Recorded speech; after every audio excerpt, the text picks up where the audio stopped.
BJP ने शनिवार के दिन यूपी चुनाव के लिए अपनी पहली सूची जारी कर दी है। तमाम कयासों पर विराम लगाते हुए पार्टी ने उत्तर प्रदेश के मुख्यमंत्री योगी आदित्यनाथ को अयोध्या से नहीं बल्कि गोरखपुर से टिकट दी है।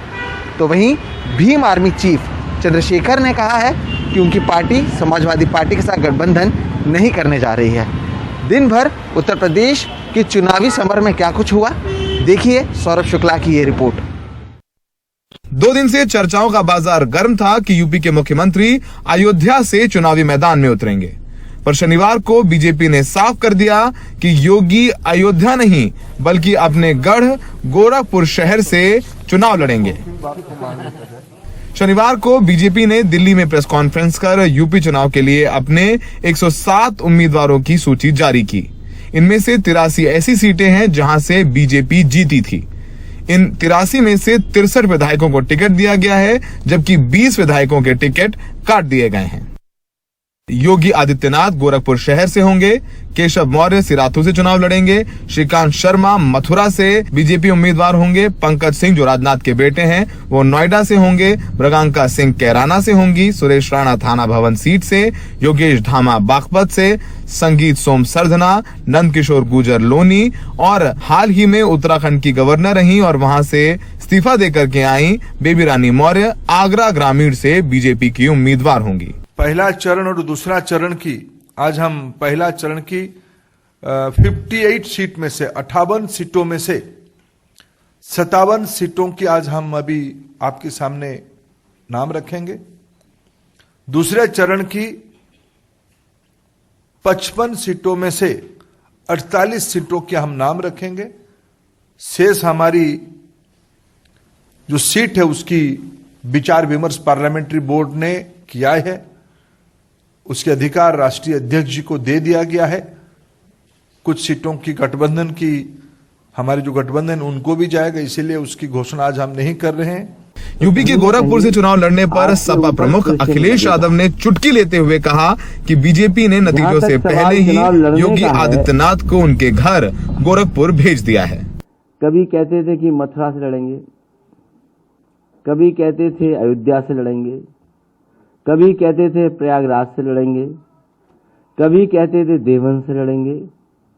मुझे खुशी है इस बात की कि भारतीय जनता पार्टी ने पहले ही उन्हें अपने घर भेज दिया। हालांकि वो कल से गोरखपुर में हैं, टिकट पहले बुक कराई थी उन्होंने 11 तारीख की। अब मुझे लगता है कि गोरखपुर में ही उन्हें रहना पड़ेगा। अब गोरखपुर से वापस आने की उन्हें जरूरत नहीं है। उनको बहुत बहुत बधाई। और अभी तो जनता को भेजना था, जनता के भेजने से पहले ही भेज दिया इन्हें वापस। अखिलेश भले ही योगी आदित्यनाथ की चुटकी ले रहे हों, पर शुक्रवार को अखिलेश से मिलकर आए भीम आर्मी प्रमुख चंद्रशेखर ने शनिवार को यू टर्न लेते हुए अखिलेश को दलित विरोधी बताया और कहा कि वो अखिलेश के साथ नहीं जाएंगे। 1 महीना 10 दिन पहले लगभग फाइनल हो गया। उन्होंने कहा ये सब चीजें और तुम तैयारी करो, लड़ना है। 2 दिन से मैं यहाँ कि भैया बिना दलितों के सरकार बना देंगे, उनको ये विश्वास है। हम 2 दिन में बताएंगे कि आजाद समाज पार्टी भीम आर्मी यहाँ कितनी ताकत रखते हैं। दलित समाज 25.5% दलित समाज अपने स्वाभिमान के लिए क्या कर सकता है। चंद्रशेखर से गठबंधन न होने के बाद अखिलेश यादव ने कहा कि वो अब बीजेपी के किसी विधायक को नहीं लेंगे और न ही किसी से कोई गठबंधन करेंगे। समाजवादी पार्टी से जो भी उन्होंने बात की, मैंने उसी समय आरएलडी से बात कर करके रामपुर मनिहारन वाली सीट छोड़ दी और साथ ही साथ गाजियाबाद भी सीट मैंने दी। 2 सीटें पूरी दे दी गई थी। उसके बाद उन्होंने किसी को फोन मिलाया। अब वो फोन किससे बातचीत हुई ये मैं नहीं जान सकता। और उसके बाद वो आए कि मेरा संगठन मेरे खिलाफ है, मैं चुनाव नहीं लड़ सकता हूं और मैं चुनाव नहीं लड़ूंगा, ये बात हुई थी। लेकिन अब वो फोन किसका था, किसकी साजिश थी? अपने 66वें जन्मदिन के मौके पर बसपा प्रमुख मायावती ने प्रेस कॉन्फ्रेंस कर बसपा के 53 उम्मीदवारों की सूची जारी की और कहा कि दल बदल कानून को और सख्त होना चाहिए। योगी आदित्यनाथ को बीजेपी ने उनके गढ़ गोरखपुर से मैदान में उतारा है और गोरखपुर शहर की सीट से बीजेपी 1967 से कभी भी नहीं हारी है। यानी प्रदेश की सबसे सुरक्षित सीट से मुख्यमंत्री खुद मैदान में होंगे। 2 संदेश। पहला, ये पूर्वांचल में तमाम बड़े नेता सपा आ चुके हैं, चाहे वो स्वामी प्रसाद मौर्य हो, चाहे वो हरिशंकर तिवारी हो, वहाँ पे बीजेपी कमज़ोर दिख रही थी तो वहाँ उसको मजबूती मिलेगी। लेकिन एक सवाल भी है, पूर्वांचल में अगर बीजेपी को मजबूत रहना था तो उस संदेश के लिए बनारस से प्रधानमंत्री मोदी सांसद है वो काफ़ी नहीं था।